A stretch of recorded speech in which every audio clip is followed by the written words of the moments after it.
Good morning. Welcome to worship this Sunday morning. It is good to see you all gathered here this day. I have a couple of announcements for you as we begin this morning. We are remembering those who have died in this past year, and I did receive several names, but if there are additional names that people would like to add, there were forms in the back of the sanctuary as you entered in. If you could fill those out, and then I'll ask for them after we pray together the opening prayer. So I would appreciate that. The other announcement, I actually have a couple more. The Splendid Sowers are regathering again. You might read it as the Splendid Sewers, but really it's the Splendid Sowers, spelled the same exact way. I say it wrong almost every time. After a long hiatus, we are gathering the first Tuesday of every month at 10 o'clock. 10 o'clock, Mavis? And we meet at the 9 Mile Creek residence where Julie and Lois and Marianne live. So they're just able to come down and we talk and eat, and some of us knit, and mostly we just talk and eat. So please join us Tuesday morning. I also have an announcement from Darrell about the November outreach program that we're doing. We are collecting non-perishable food items and financial donations for the Veep food shelf. And the article will be included in the bulletin that you will get after church on Sunday when you get the link for the worship service. But they are looking for diapers, size 3 to 6, baby wipes, baking essentials, birthday items for young visitors, laundry detergent and soap, personal care and household items, paper products, hearty soups, gluten-free products, whole grain cereals, and paper bags. So the list will be available to you, but if you are able to collect any of those things or you want to give financially, that will be deeply appreciated for our Veep families. They'll be collected through the last week in November and donated to Veep in early December.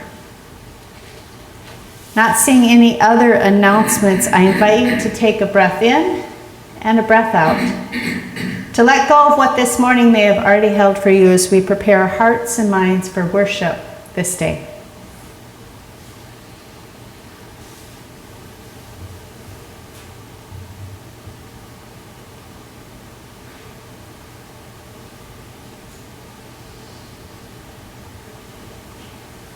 Please join in the call to worship. We have come here as a people of faith, thankful for all those who have gone before us. We stand in awe of so many who have served faithfully and shared and lived the good news. May their example and their courage be a guide and model for our living. Let us now remember and join in holy fellowship as we sing our praise. Together, let us join our voices in the opening hymn, I Sing a Song of the Saints of God.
Let us pray. Holy God, we give you thanks for the gift of life and breath, the gift of gathering this day. Bless us as we hear your word. Bless us as we remember those who have gone before us. Feed us and nurture us, and then send us out to be a people of hope, a people of love. In your name we pray. Amen. We have, for the past several years actually, honored this Sunday as remembering the saints. And All Saints' Day is actually tomorrow, November 1st, but we celebrated on Sunday unless y'all wanted to come back here tomorrow to worship, which next year we should just try that. But All Saints' Day originated sometime in the 4th century. It was a time when the early church honored those who died as witnesses of the Christian faith. They were faithful people who refused to deny Christ even upon death. There were many thousands of early Christian martyrs over the centuries, and there have been countless others who have witnessed to Christ with their words and their deeds. Over the past few decades, All Saints Sunday has also become a time to remember those whom we have loved and those who have died in this past year with the lighting of a candle. The candle's light reminds us of the presence of those who are gone from our sight, but not from our hearts. Several of you have given me names that I will lift up during the liturgy, so I invite you to join me in this liturgy of remembrance and dedication. And Cindy, would you come up?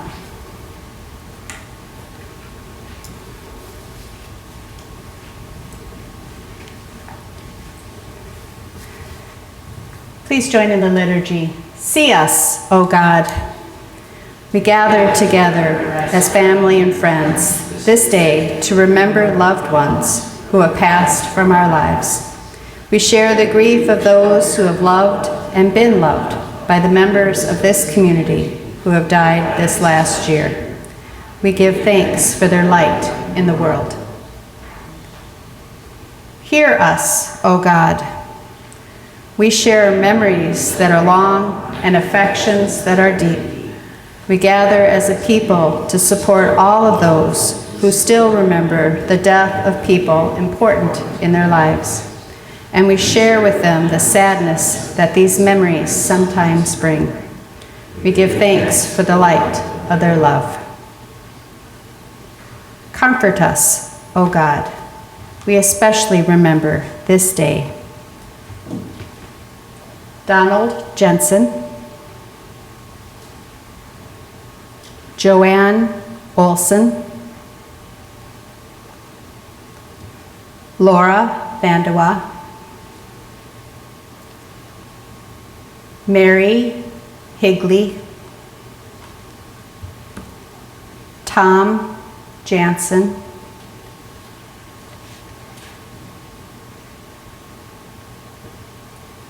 Linda Jacobson,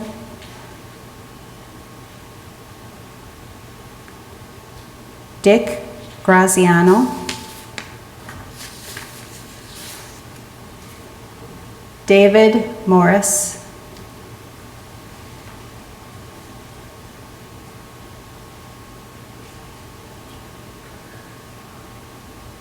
Steve Go,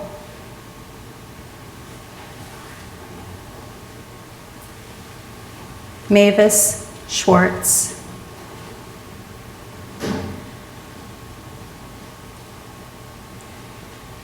Rodney Clemens,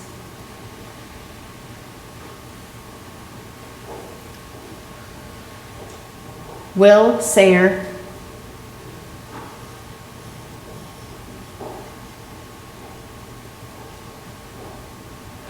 and it has been a little over a year, but we also light a candle for Matt Brokel.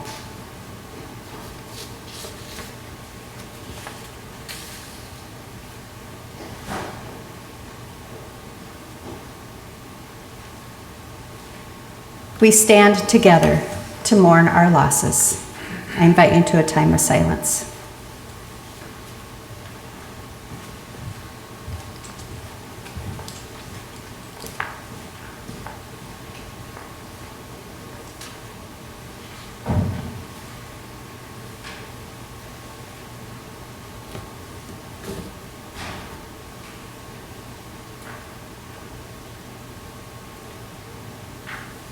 Loving God, the passing of the year has brought with it the passing of life. We give thanks for all those whose love has brought light to our lives, and for in that light we were able to see you. Thank you for this time when we as a community can remember. Comforting God, make the light of your love burn strong within us as we continue to live in faith. O God, we are a people remembered, a people blessed. Thanks be to God. Amen. Thank you, Cindy. Well, look who joined us. Right on time. Right on time.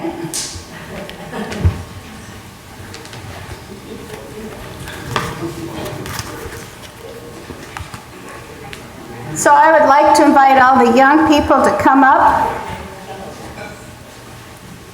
Come on up and join me.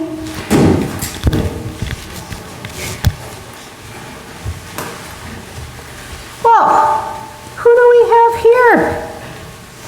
Oh my goodness, I can almost see. Let's see. You're a mermaid? No. No, I'm sorry. Who are you? Anna. Anna. Oh, you're Anna. Okay. And you are Eeyore. No. No. I'm Baby Yoda. Baby Yoda. And let's see. Perhaps Dumbo? No, we're just an elephant. Just an elephant. Just an Okay. elephant. Not a specific elephant. Not any specific one. Just an Isabella elephant. It's nice to see you, big ears. I like them. You can play peekaboo with those ears. That's the best game ever. And then see, we have Princess Leia. And who's this littlest one here? He's just a really cute pumpkin. A really cute pumpkin. And a giraffe. I love it. And we have more in the congregation. Well, we know a lot about masks. What do you think of mine? Good? Is it scary? I hope not. No. No, it's not scary. What if I were to do this? No. No, still not scary. Okay. Well, we know a lot about masks, don't we? Because we have been wearing masks for a long time, right? Mm-hmm. We've been wearing masks for a year and a half. Bumblebee masks or ladybug masks or flower masks or boring masks like mine. I've got one more to show you. You ready? Okay, close your eyes. How's this? Oh. Aww. Should I come to church wearing this? No. No. Oh, it's so fun. It's so fun to see all the costumes and be silly. Whoa, that's really silly. I guess I'm not meant to wear these. Well, I was thinking about masks, and masks are fun, and we like to dress up, and Halloween is a really exciting time of the year, and even some of the congregation dressed up. Did you notice that? Did you see some in our congregation dressed up? Yeah. And I was thinking, sometimes we wear masks and you can't really see who it is behind it. But do you know who I am? Even with this? Did you know who I was with this? Did you know who I was with this? Whoops, upside down. No, it isn't. There it is. There. Did you still know who I am? I'm still me, right? Does God know who we are with masks or not? God does, because God can see behind all the masks, even these that we wear, or the ones that we dress up in Halloween, which are fun, and sometimes people wear scary masks. But God can see behind all of that, because God sees what? Do you remember this? God sees our heart. And so it doesn't matter what we look like on the outside, it's what's inside that counts, and that's what God sees as our hearts. So do you think you're going to go out for Halloween this year? Mm-hmm. Yeah? You're going to go trick-or-treating? Mm-hmm. Are you going to bring me all your candy? No. No! Rowan, are you going to bring me all your candy? No. No. Isabella, will you bring me all your candy? Yes. Sure. Sure, bring you all the M&Ms. I do not want all your candy. I'm just testing you. Well, I hope you have a safe and wonderful Halloween. It is one of my favorite times of the year. But regardless of what we look like on the outside, what is important? What's on the inside, right? And God sees us in our hearts. So let's say a word of prayer. I'm so glad you guys came today. Thank you, God, for this time, for the silliness and the excitement of Halloween. Keep us all safe. And we give thanks especially that you see who we truly are, not what we look like on the outside, but our hearts. Help us to be faithful and to love as you love us. In your name we pray. Amen. Thanks for coming up. I'm noticing sort of a Star Wars theme here. Isn't that funny? All right, Baby Yoda. All right, Anna.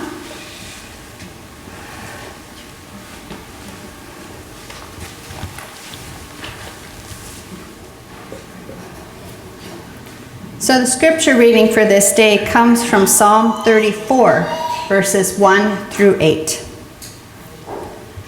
I will bless the Lord at all times. His praise shall continually be in my mouth. My soul makes its boast in the Lord. Let the humble hear and be glad. Oh, magnify the Lord with me, and let us exalt his name together. I sought the Lord, and he answered me, and delivered me from all my fears. Look to him and be radiant, so your faces shall never be ashamed. This poor soul cried and was heard by the Lord, and was saved from every trouble. The angel of the Lord encamps around those who fear him, and delivers them. O taste and see that the Lord is good. Happy are those who take refuge in him. This ends today's reading.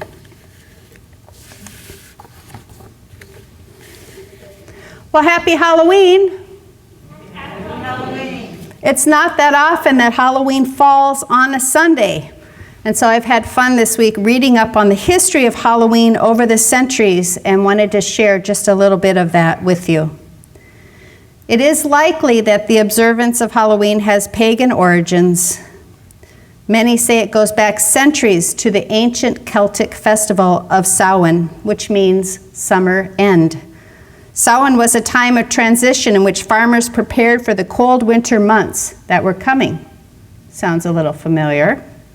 It was also a time when the physical and supernatural worlds were believed to be very close to one another, and magical things could happen, according to the Celts.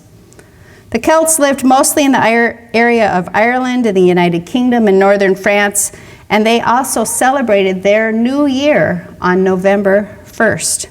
They celebrated it with bonfires and costumes and feasts. By 43 AD, the Romans had conquered the majority of Celtic territory and combined two of their own festivals with the traditional Celtic celebration. Not surprisingly, the church wanted a piece of the action, and in the 8th century CE, Pope Gregory III designated November 1st as a time to honor All Saints, called All Saints' Day. And it wasn't long before All Saints' Day incorporated some of those traditions of Samhain, including the wearing of costumes and the remembering of the dead. By the 9th century, the influence of Christianity had spread into the Celtic lands, and it gradually blended with and supplanted older traditions. It's widely believed that the church was attempting to replace the Celtic Festival of the Dead with a related church-sanctioned holiday. The church has been known to do that. All Saints' Day celebration was also called All Hallows, or All Hallowmas, from the Middle English meaning All Saints' Day. And the night before it, the traditional night of the Samhain in the Celtic region, began to be called All Hallows' Eve, eventually Halloween, right? The souls of the dead were believed to wander the earth until All Saints' Day, and Halloween was the last chance for angry ghosts to gain vengeance on their enemies. So what did Christians do? They put on masks and costumes to disguise themselves. And the tradition continues where we dress up, sometimes as witches, sometimes as vampires or zombies or elephants or giraffes on the lighter side. There's a lot more out there which goes into much more detail. All you have to do is Google it, and you can read for days and days. Now, some Christians reject Halloween altogether because of its pagan origins and its association with the occult. But for many of us, Halloween is a fun, secular holiday where we dress up and offer treats, sometimes silly tricks, especially to young people. Did you know that it is estimated that this year we will spend as a nation over $10 billion on this Halloween? Costumes, candy, home decor. You want to guess how much people spend on pet costumes? $490 million. Think of that just for a minute. $490 million on pet costumes. I'm not going to name names, but we all know who we're thinking about. Recently, I read an article about Halloween that said, at its best, it is a magical, playful night of community building and neighborhood making. From this point of view, we might even call it a sacramental glimpse, if only for a night, of how the world could be. Homes decked out in mischievous fun, doors opened to visitors of all ages, a spirit of wit and excitement in the air, and simple, sweet gifts given to children. All children, not just our children, as they dress up in heroes and villains alike. In my neighborhood, we knew all our neighbors, in part because my girls were some of the only kids in the neighborhood, and they, usually with John, trick-or-treated up and down the street. The neighbors loved to see the girls, and the girls loved to see them, oftentimes because they would get more than one little treat. It was always a fun evening, even if at times it was a bit cold, and it promises to be a little chilly tonight. But I'm hoping that I'll see some trick-or-treaters at my door. That is the part of Halloween I love, the checking in with neighbors, the silliness, the excitement, the kid-sized Butterfingers that I happen to find everywhere.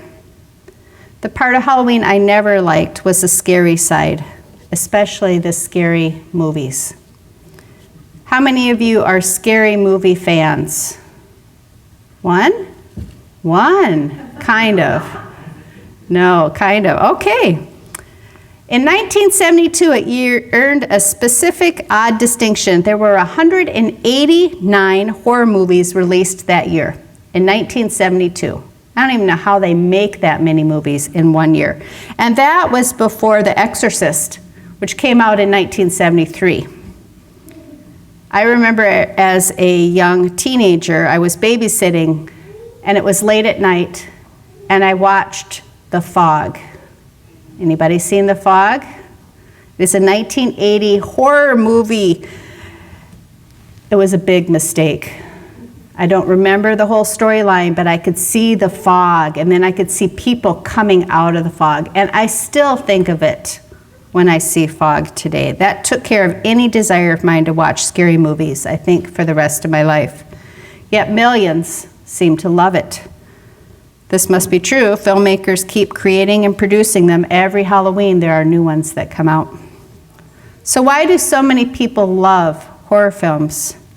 Maybe because they love the rush of adrenaline that runs through your blood when you watch something scary. Your heart beats a little faster and you begin to hold your breath and your palms get sweaty. Maybe because you know in the end, the bad guy is ultimately going to die. Probably many other reasons that people watch scary films, but none of them are good enough for me to want to watch them. I think that's because there's really enough scary in this time and this place that we live in that I don't really desire to see other horror films. And maybe that's the biggest reason why people love them, that they know it's not real.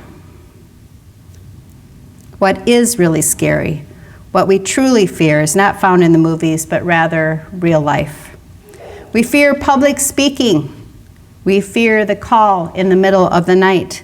We fear the results of a medical test. We fear aging. We fear change. We fear natural disasters. We fear now mass shootings. This 18 plus months, we have lived with the fear of COVID and all of its variants.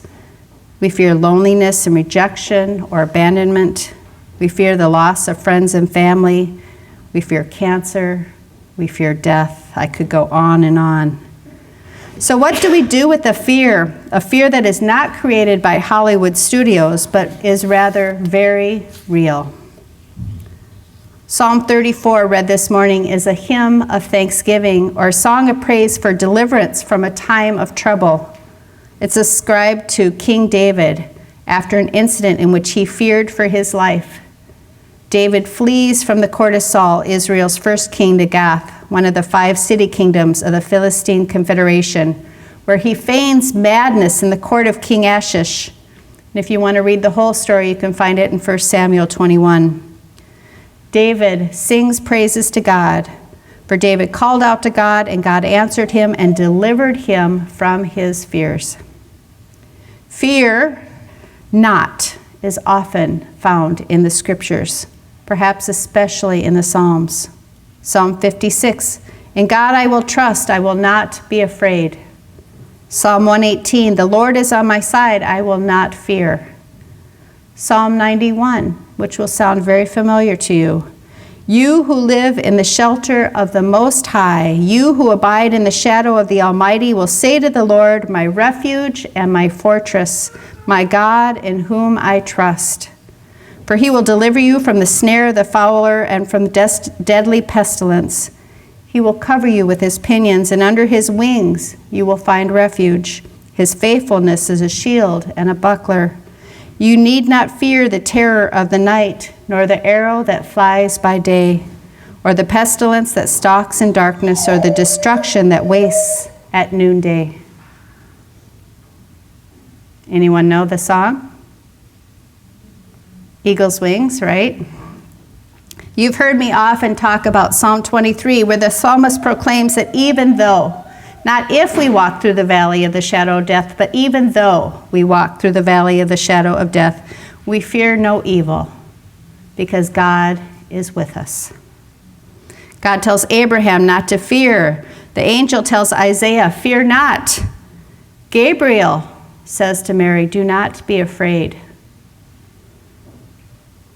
Sometimes our fears become our realities. We do lose people we love. We receive the diagnosis of cancer or dementia or Parkinson's. We are rejected by those we love. We all grow older, yet in spite of all of our fears, we are not alone. We have a God who walks with us throughout all of life's blessings and trials, and we trust in the promises of God, promises that remind us that nothing separates us from God's love. The Apostle Paul said it so well when he wrote to the Roman church when they were undergoing persecution. Who will separate us from the love of Christ? Will hardship or distress or persecution or famine or nakedness or peril or sword? As it is written, for your sake we are being killed all the day long. We are accounted as sheep to be slaughtered. No, in these things we are more than conquerors through him who loved us. For I am convinced that neither death nor life, nor angels, nor rulers, nor things present, nor things to come, nor powers, nor height, nor depth, nor anything in all of creation will ever separate us from the love of God in Christ Jesus. As people of faith, we can turn our fears over to God. We can take refuge in God, the God who walks with us day by day. We can do as they say, let go and let God. We can trust that God is with us wherever life leads us, and God never lets us go, and that God will see us. God will comfort us and strengthen us and surround us, especially in time of need. This All Hallows Eve, let us remember that we are not only surrounded by a cloud of witnesses, those who inspire us and encourage us to keep the faith regardless of what life throws at us, but let us also never forget that we are embraced by the love of God, God's love that never lets us go. So let us lift up our fears and worries. Let us let God take them, and in their place may we be open to receiving the peace that passes all understanding. Thanks be to God. Amen.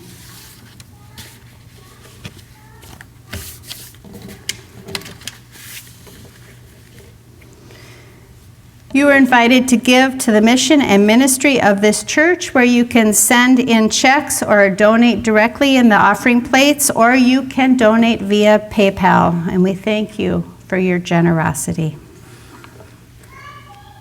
We'll continue this morning with a time of prayer where we name our joys and concerns up to God in silent prayer.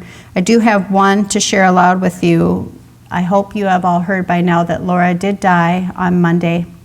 Her memorial service will be held November 20th, and so prayers for their family as they prepare this service and they do all the things that are needed to honor her and her life. It was so thankful that we were able to celebrate her 106th birthday, where she loved it, and that we are especially thankful that she is now at peace.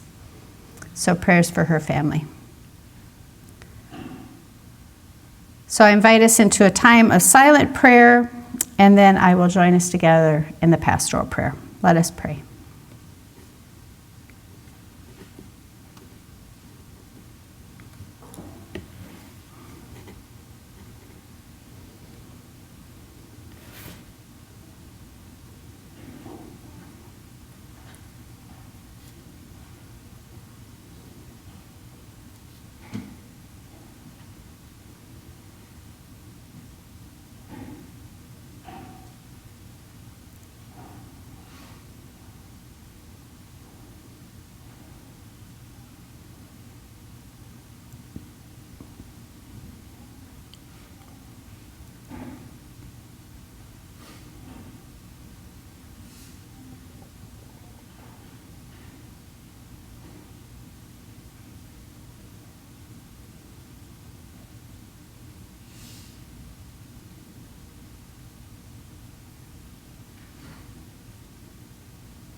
Holy and loving God, we give thanks to you for hearing all our prayers, those that we share with one another and those that we whisper only to you in the quiet of our heart. We do indeed give thanks that we can lift up all our worries and concerns, all our fears, all our uncertainties, and that you take them and you carry them with and for us. We especially lift up to you Laura's family. We give thanks for her life. She blessed so many of us with her gift of wisdom and just who she was. She was a remarkable woman. And we give thanks that she is suffering no longer and she is at peace and resting in your arms. Be with Cindy and Dan and their family as they go about doing all the things that need to be done to honor her life. Comfort them and surround them, especially with your care. Holy God, we also lift up to, as we lifted up earlier, the names of those we've loved and lost to death. We give thanks that they are reunited with you. They have come home. Comfort our grieving hearts. Help us to hold on to the promises of faith so that we do not mourn as those who have no faith. Remind us that your love never lets us go, not in life and not in death. And Holy God, we do live in a time, and perhaps all times have been this way, where there is great fear and great uncertainty. Help us to let go of some of that. Help us to trust. Help us to keep our eyes open to your blessings. Help us to let go and to receive the peace that you offer, even in the midst of uncertainty or worry or fear. Help us to rely on you and rely on one another, especially when we are in those times in our lives. We continue to pray for our nation and for our world, where there is so much dissension, where there is so much fear and uncertainty, where there is little peace to be found, where there is still warfare, where there's hunger, where there's so much devastation. Help us, O God, to be people of peace. Peace in our families, peace in our communities. Help us to follow in Jesus' footsteps. Help us to embrace all people. And this night, oh God, we especially lift up all those who might be trick-or-treating. We ask that you keep them safe. It is such a fun and silly holiday.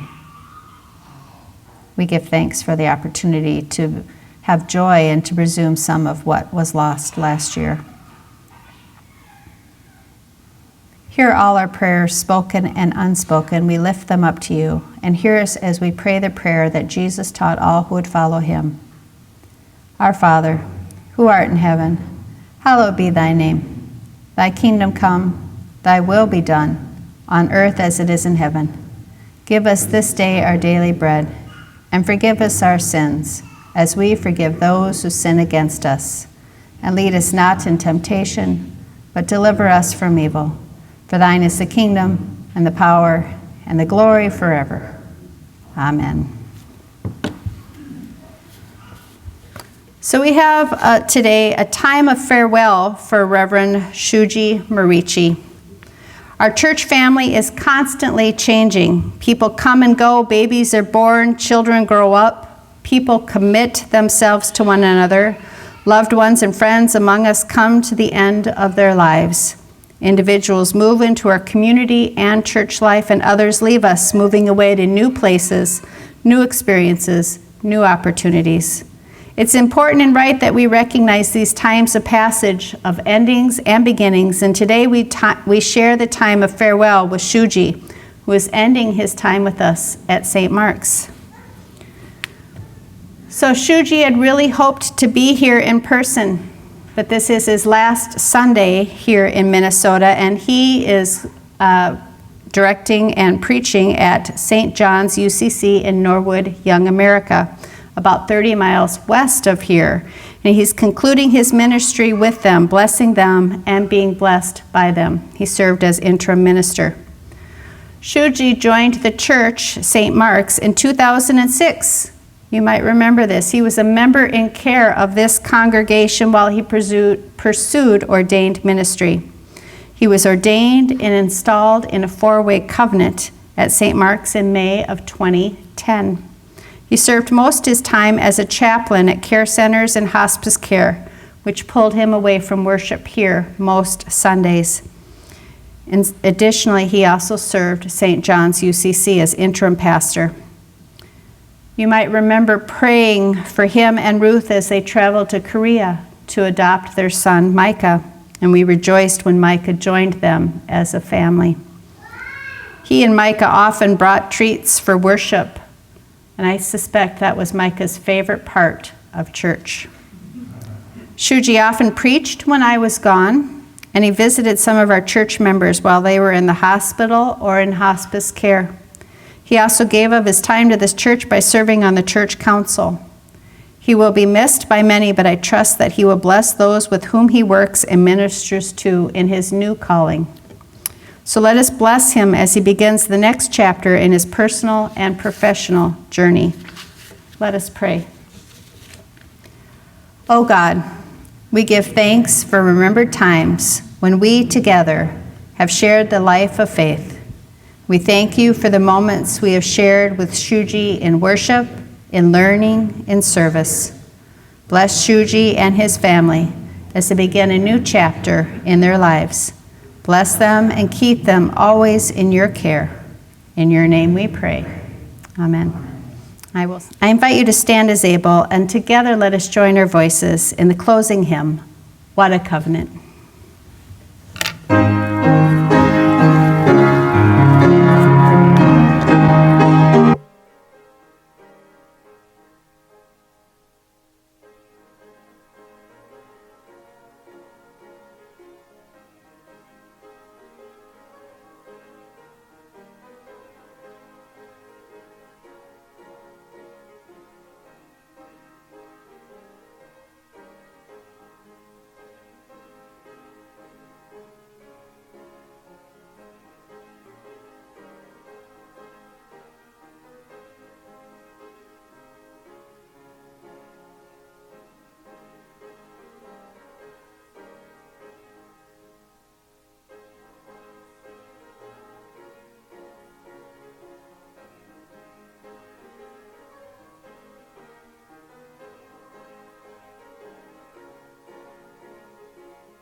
So there may not be tricks this morning, but there are treats. And then I'm hoping after the benediction we might all gather and take a picture, because when else are we going to all enjoy one another in such delightful costume? So hear now this benediction. May the Lord bless you and keep you. May the Lord's face shine upon you and be gracious unto you. May the Lord look upon you with kindness and grant you peace this day and forevermore. And let all God's people say, Amen. Amen.